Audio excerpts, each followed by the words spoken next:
The day was barely waking when the desert stretched itself open, a long breath of rose-colored quiet rolling over the sand, as if the earth had just remembered something tender. The sky, pale as a promise, held the last shiver of night inside its edges, while the far mesas glowed in soft copper like old coins warmed by a grandfather's hand. Morning in the frontier had its own way of greeting you, not with sound, but with the hush of distance, and the feeling that every grain of dust had lived a longer life than you ever would. That is where our story begins, in a place the maps never cared for, but the land remembered just the same. A faint tremble of footsteps crossed the dry riverbed that morning, light as deer hooves, fearful as ghosts. Two figures moved through the reeds, thin shadows woven into the pale dawn. They were sisters, Apache daughters, children of a people who had once run free through these valleys, before soldiers carved scars across the soil and drove families into wind-scattered directions. Nalin walked first, the older sister, with the stride of someone who had been forced to grow up too quickly. Her hair was long and dark, a river fallen down her back. Her eyes were sharp but tired, as though she were carrying more memories than her young bones were meant to hold. Behind her limped Tansy, slighter in frame, with a sweetness that even hardship could not fully erase. A sprain slowed her step, wrapped hastily in cloth torn from her own skirt. Her breaths came unevenly, but she never complained. The sisters did not speak. Words felt too loud for the world they were moving through. They had escaped the cavalry raid 2 nights before, slipping into darkness while gunfire echoed against canyon walls, leaving behind the place their father told them to hide, believing he would return by dawn. But dawn came alone, and silence grew heavy on their hearts. Nalin carried hope like a stone in her pocket, heavy, but still worth holding. She believed their father would find them, if they just survived long enough to be found. By mid-morning, the sun rose white and merciless, carving heat into their skin, the kind of heat that makes even the heart slow down. That was when they reached the old creek, mostly dry now, only a tongue of water shimmering against the stones. Nalin led Tansy to the shade of a cottonwood tree, the last survivor of what had once been a green line of life along this waterway. Its leaves chattered softly, like an old storyteller with a secret. Tansy sank down, breathing hard. Nalin knelt beside her and cupped water into her palms, letting it trickle across her sister's lips. For a moment the world felt still, kind, almost gentle again. But danger has a way of wearing many faces, and in the Wild West, its shadows often traveled ahead of it, carried on whispers, boot prints, and the restless twitch of horses. Not far from the creek, another man was beginning his day, Elias Boone, mule herder, quiet as dusk, and soft at the edges the way men become when life has sanded them down instead of sharpening them. Elias lived on the outskirts of town in a small clapboard cabin, surrounded by a handful of mules he treated like stubborn cousins. He spoke to them more than he spoke to people, which was not saying much, because Elias rarely had the urge to talk at all. Some folks thought he was strange. Others thought he was simple.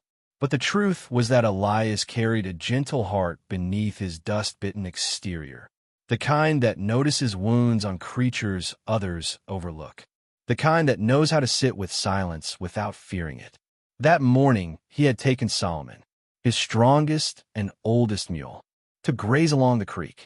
The animal had earned the name for the calm wisdom he carried in his eyes that saw more of Elias's soul than any human ever had. Elias walked slow, hands tucked in his pockets, feet brushing the sand with mild consideration. He hummed a tune his mother once sang, soft and broken, but warm as a quilt. As he rounded a bend in the dry creek, Solomon stopped, ears pricking toward the cottonwood shade.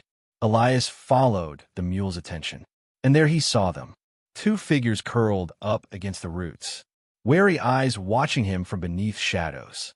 He froze, not out of fear, but out of a cautious respect, the kind a man gives to wild creatures who clearly do not trust the world around them, and maybe have reason not to. He lifted his hands slowly, not speaking, not stepping closer, just letting his breath settle into the quiet morning. Nalin rose to her full height. Though exhaustion made her sway, she positioned herself between Tansy and the stranger, ready to defend her sister with nothing but her own tired body. Elias took in the sight, and something old and protective stirred inside him. This land had shown him enough tragedies. He did not wish to add to them.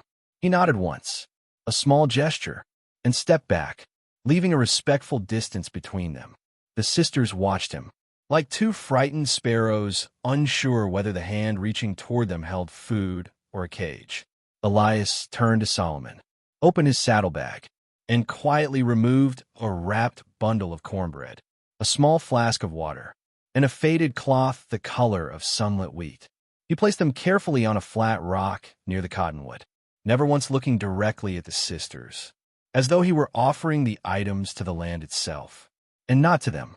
Then he tugged lightly on Solomon's reins and walked away, leaving nothing behind but the soft imprint of his boots in the dust. Nalin waited until the man and his mule disappeared behind the bend. Only then did she approach the bundle, fingers trembling, not from weakness, but from the unsettling feeling of receiving kindness in a world that too often gave the opposite. She unwrapped the cornbread, placed a piece in Tansy's hands, then lifted the small flask to her sister's lips. Tansy swallowed slowly, eyes fluttering shut in relief. For a moment, she looked like the child she used to be, before raids, before fear, before running became the rhythm of their lives.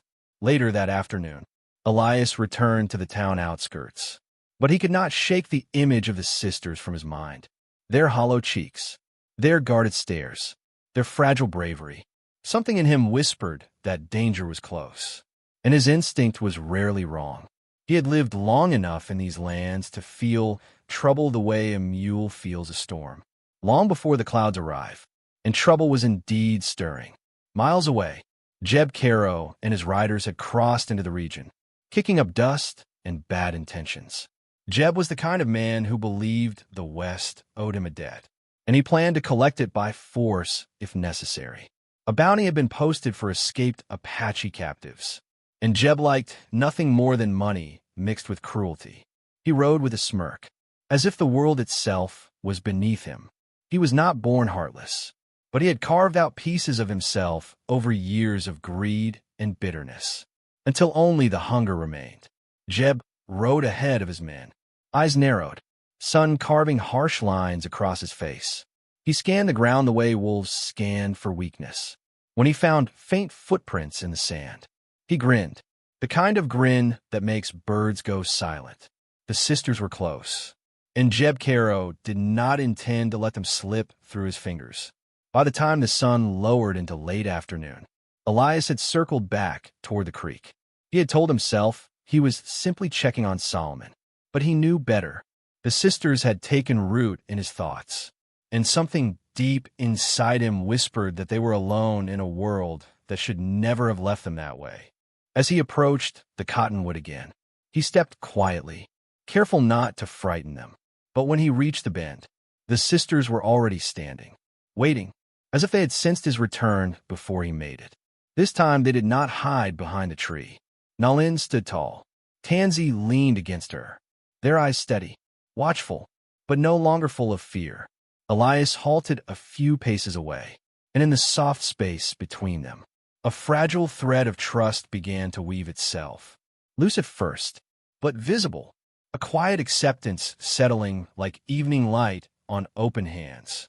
He did not speak, because some moments break when you give them too many words. Instead, he tipped his hat and waited. Tansy tilted her head slightly, as if recognizing something gentle in him, a softness the world had not yet burned out. Nalin studied the man, wondering which path fate had taken to place him here, in front of them, in this forgotten corner of the world. For the first time in days, she felt the faint warmth of safety crack through the cold shell of fear. It was small, but small things often grow roots in the desert, finding life where nothing else should. And so the day ended quietly. with 3 lives woven closer by the desert's soft hand, and the promise that tomorrow would demand choices no one could undo. But for now, beneath the cottonwood's trembling leaves, there was only stillness and the fragile beginning of trust, forming in the golden hush of a land that never forgets the footsteps of the lost. Evening drifted down the sky like a tired eyelid, closing the long day one quiet moment at a time. And Elias Boone knew the desert had begun to listen. He led Solomon along the creek, the mule's hooves tapping a slow rhythm, steady and forgiving, as if keeping time with the sisters' fragile breaths. Nalin and Tansy walked just behind him, close enough to follow, but not close enough to surrender their wariness. Their shadows stretched long in the fading light, thin threads weaving into his own. Elias didn't speak. Speech had never been his talent. Silence was where he lived, and in some quiet way, the sisters seemed to understand that. When they reached his homestead, a small weather-beaten barn waited like an open palm, wood soft from years of sun, windows filled with amber light, smelling of hay and the warm breath of animals. He pushed the barn doors open, and the dusty glow inside spilled into the twilight, a soft welcome, as if the place itself had been waiting for the sisters to arrive. Inside, the mules shifted gently, ears flicking, snorts calm. None of them sensed danger, and animals know trouble better than people do.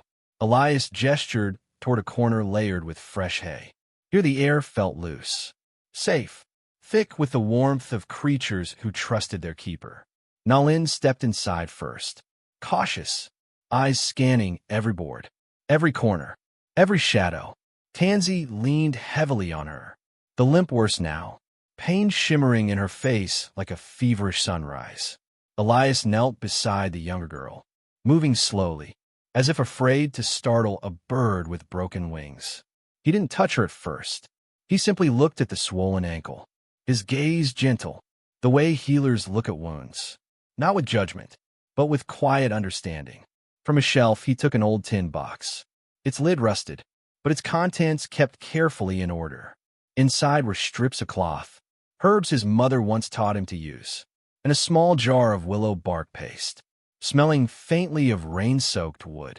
He soaked a cloth in cool water, and only then met Nalin's eyes. Seeking permission, she hesitated, then nodded, the slightest dip of her chin, but it opened a door between them. One built not a trust yet, but a possibility. He wrapped Tansy's ankle with patient hands, not clinical, but thoughtful, whispering small reassurances to the girl, his voice low, calming, the way wind hums through a canyon. When he finished, Tansy breathed easier, the tightness in her brow softening. She looked up at Elias with a faint smile, a shy curl of gratitude finding its way to her lips. Elias returned the smile, small, almost hidden, but warm as a hearth fire.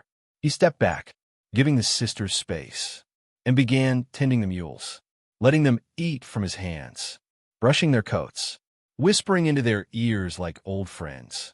For a moment, the barn became a gentle symphony, breathing, rustling, soft hooves shifting on straw, the kind of peace that can only exist in places touched by hardship, because only those places know the value of quiet. Nalin watched Elias in the half-light, the way he leaned close to Solomon, resting his forehead against the mules, as if sharing a secret that weighed too much to carry alone. There was something steady in him, something patient, like a river that had carved its path slowly, but with purpose. He was not the kind of man who saved others with heroic fire. He was the kind who saved them by being safe to stand near, a shelter in the long storm of the frontier. Tansy drifted to sleep first, leaning against Nalin's shoulder, her breaths settling into softer rhythms. Elias quietly set out 2 blankets, faded but warm, and a small lantern, its light trembling like a nervous heart. Nalin accepted the blanket without a word, but she held Elias's gaze longer than before, thanking him silently, because some gratitude is too heavy to speak aloud. Night deepened, and outside the barn, the desert turned cold and glassy. The kind of cold that makes you grateful for any roof at all. Even one patched together with stubborn hope and old nails. Elias sat on an overturned crate, lantern casting a gold halo around him. His hat hung from a peg, his hair falling loose around his face. He looked younger in the soft light, but also older, as if he carried 2 lifetimes in his bones. Nalin shifted, tucking the blanket around Tansy. Then she rose and walked to where Elias sat, her steps quiet but certain. She lowered herself onto the barn floor beside him, maintaining a respectful distance, but choosing closeness all the same. For a while they sat without speaking, the mules chewing softly behind them, crickets rasping outside, the lantern's flame dancing like a memory at the edge of the night. Then Elias exhaled, slow and steady, and let a fragment of his past slip free. Mama used to say the night tells its own stories, whether you want to hear them or not. His voice flowed like a tired stream, broken in places, but still moving forward. He told her about a childhood spent on lonely plains, about a mother who loved to sing, and a father with a temper like lightning, bright, beautiful, but deadly when it struck. He told her about a brother lost to fever, the way the house felt too large afterward, too empty, as though part of the roof had blown away and never been rebuilt. Nalin listened, eyes softening, shoulders relaxing by the smallest degree, not out of comfort, but out of recognition, pain knowing pain, loss knowing loss. When Elias finished, the silence returned, but it felt different now, warmer, shared rather than separate. Nalin spoke next, not about the raid, not about running, but about memories she wanted to keep alive, the ones untouched by sorrow. She told him of her father's lessons, how he taught her to follow animal tracks, how to listen to the wind, how to read the desert sky the way others read a book. She spoke of Tansy's laughter, bright as water in summer, a sound that once made their father smile in a way no one else ever could. Her voice cracked then, just once, fragile, but she recovered it, wiping a tear that never fully fell. Elias didn't reach out, didn't try to offer comfort with hands. He simply stayed, steady as a stone, letting her grief settle between them without fear. And somehow, that was enough. The lantern flickered lower, casting long shadows that swayed like dancers on the walls. Outside, a coyote cried somewhere in the hills. Lonely, haunting, a reminder of the wild edges of the world. Elias finally rose, walked to the barn doors, and pulled them shut for the night, sealing the soft oasis of safety inside. The sisters slept curled together, wrapped in blankets and exhaustion. Elias sat near the doors, back to the wood, eyes half closed, but alert. He could feel something shifting in the air. Not quite danger, but the beginning of it, like distant thunder before storm. Across the valley, Jeb Caro made his camp. His riders gathered around a crackling fire, men with greedy eyes and empty morals. Jeb gnawed on jerky, spitting the gristle into the dirt. He stared into the flames with a hunger that had nothing to do with food. If those girls are out here, he muttered. Someone's hiding him. One of his men shrugged. What makes you think that? Jeb's grin curled like a blade. Because folks around here are cowards. And cowards always help anything that scares them, even if it's not smart. His eyes reflected fire, burning cold, calculating. By morning, he swore, he'd have the sisters in his grip, and anyone who stood in his way would learn what hell looked like on horseback. Back in the quiet barn, Elias sensed the shift of fate, though he couldn't name it. He pulled his coat tighter, the cold biting through the thin walls, and stared up at the rafters. He wondered about the sister's father, where he was. If he searched for his daughters with the same desperate fear Elias felt blooming in his chest. Fear he tried to ignore, but couldn't hide from himself. He didn't know them. Not truly. Not yet. And yet, as he watched them sleep, he felt a strange weight settle in him. Responsibility, maybe, or something deeper. Something he wasn't brave enough to name. The desert night stretched on, slow and silver, wrapping the barn in its vast quiet. When dawn finally touched the roof, Elias rose, bone stiff, heart heavy with the truth settling inside him. He stepped outside, tasting the cold air, and whispered to the wind as if it were an old friend. "Trouble's coming. I can feel in my bones." The desert didn't answer, but the silence felt honest.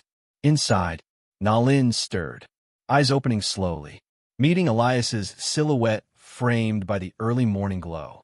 And in that moment, in the thin light of a new day, she realized something unspoken.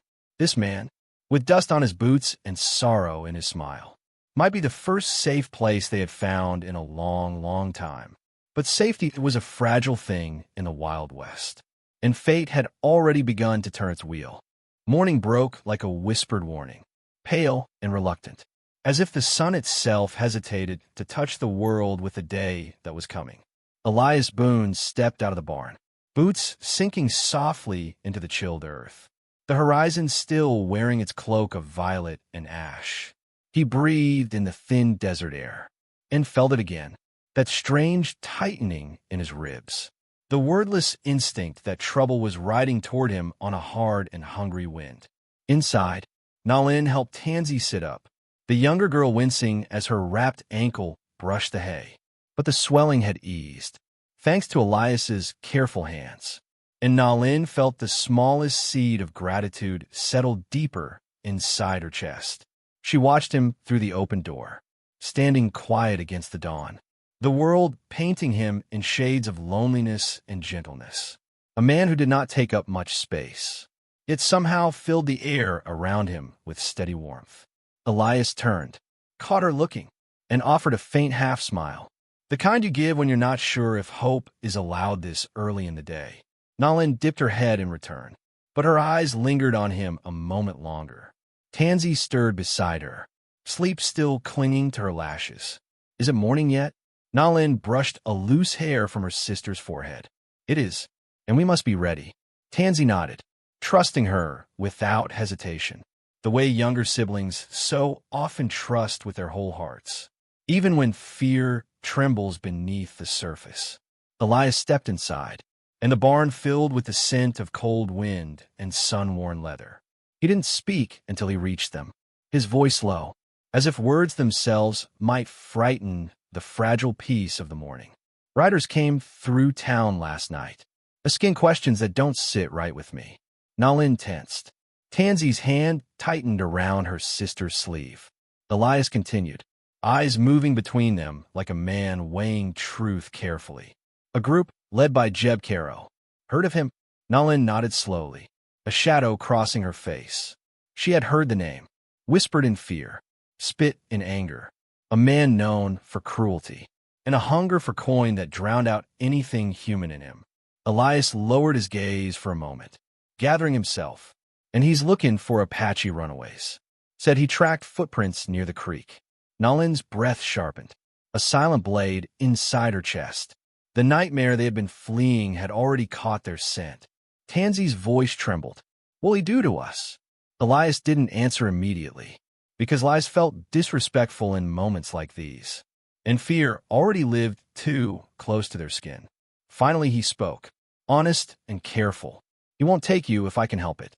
Nalin studied him, trying to understand why a man with nothing to gain would stand between them and danger sharp enough to cut through bone. "Why risk yourself?" she asked quietly. Her voice carried the exhaustion of a girl forced to be older than her years, yet still searching for something kind in the world.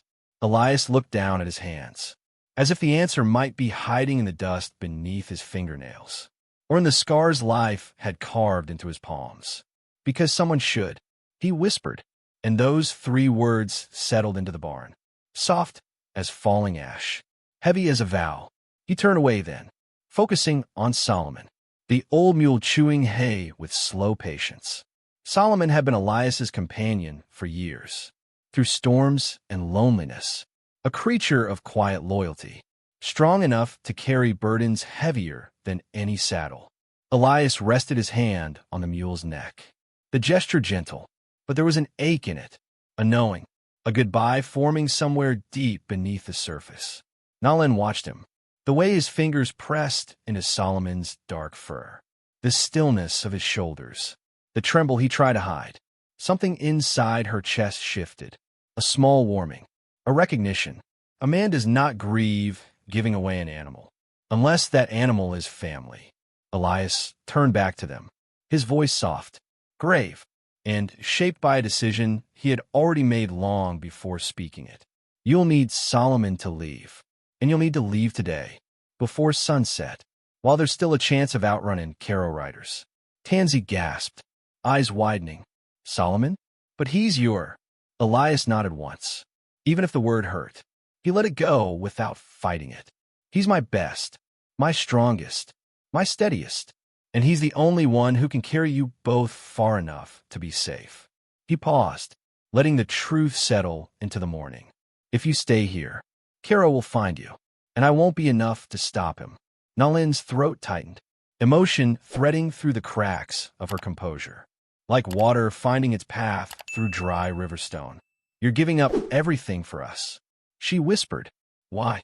Elias looked at her with eyes as old as the desert, and yet soft, so soft, like a man who had never stopped believing in goodness, even while the world tried to beat it out of him. Because your lives matter, more than mine, more than a mule, more than anything Caro believes he's owed. The silence that followed felt sacred, suspended in the barn's dusty golden light, as if time itself paused to honor kindness when it appears in places too rough for it to survive. Nalin pressed a hand over her mouth to keep her voice steady, but a single tear slipped free, carving a line down her cheek. Tansy's eyes shimmered, wide and trusting, as if she too understood the weight of what Elias was giving them. Elias cleared his throat, more to steady himself than them, and began saddling Solomon, moving with slow reverence. Each buckle, each strap, each touch of his hand, a quiet farewell. Solomon brayed softly, as if sensing something was different, and Elias leaned his forehead briefly against the mule's neck, breathing in the familiar scent. A man letting go of the last solid thing in his life. The sisters watched, hearts tight, guilt and gratitude tangling like roots around their ribs. When Elias finally turned to them, Solomon stood ready, saddle secure, blanket folded, canteen fastened. It was time. Nalin lifted Tansy into the saddle, holding her steady, and then climbed up behind her, wrapping one arm around her sister, the other holding the reins. Elias stood before them, looking up, eyes bright in the morning light. But there was sadness in the corners, and something else too, something like pride. He walked beside Solomon, leading the mule toward the open desert, the land stretching wide, empty, and waiting. When they reached the ridge overlooking the valley, Elias paused, letting the wind breathe between them. From up here, the world looked endless, and dangerous, and beautiful all at once. Nalin tightened her hold on Tansy, and looked down at the man who had become their unexpected shelter. What will you do after this? Her voice shook, not with fear, but with something gentler, something almost like worry. Elias shrugged softly. I'll manage. I always do. He looked away, then back at them. And maybe one day, your father will find you again. Those words hit Nalin like a warm wave. Unexpected, comforting, a reminder of the hope she still clung to. Wrapped tight in her chest, Tansy leaned forward and reached down, fingers brushing Elias's arm. Thank you, she whispered, her voice fragile, but full of sincerity that made Elias swallow hard. He nodded, once, a gesture small in size, but vast in meaning. The time was here. They had to go, and he had to stay. With a soft tug of the reins, Solomon began to move, steady, sure-footed, carrying the sisters up the ridge, toward the distant line of mountains where safety might live. Elias watched them go, the dust rising around hooves, the desert holding its breath. But as they disappeared beyond the ridge, Jeb Caro found the mule tracks. Fresh, clear, unmistakable. A grim smile curled across his lips, the kind a man wears when he believes destiny bends for him alone. He spurred his horse, and the chase began, a slow storm gathering behind the sisters, darkening the horizon with danger carried on hard gallops and cruel intentions. Back at the ridge, Elias lingered, watching the empty space where the sisters had vanished, worry settling heavy in his bones. He knew he'd have to mislead the writers, buy the girls more time, risking himself without hesitation. Because some choices make themselves, born from the quiet places inside a man's heart. And as he turned, dust kicking up behind his boots, the wind whispered through the canyon. Like a warning, like a promise, the storm was coming, and Elias Boone was ready to stand in its path, even if it meant facing his own end. For kindness is its own kind of courage, and he had chosen his side long before the world demanded it.